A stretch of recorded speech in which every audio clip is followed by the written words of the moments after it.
Know what God's will is.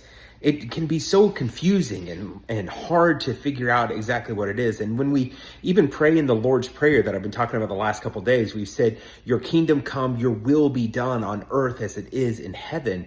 When we talk about God's will be done here on earth, like, how do we know exactly what God wants?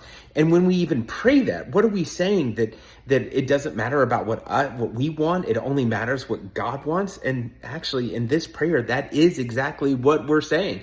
That when we're following this model of prayer that says, our Father who is in heaven, hallowed be your name, your kingdom come, your will be done.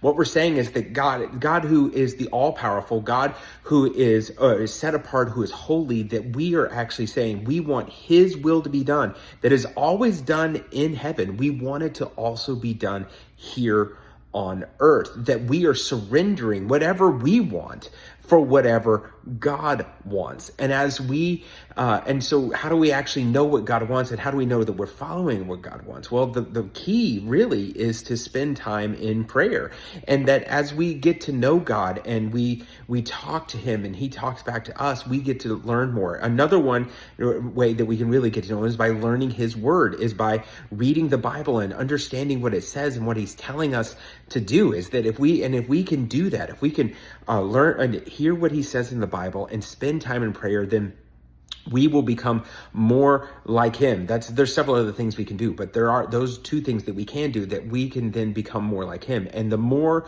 we become like him, the more our wills will actually line up with his will, and we'll know what his will is. And I like what Jesus says in John 14:10. He says, if you remain in me and my words remain in you, ask whatever you wish and it will be given to you.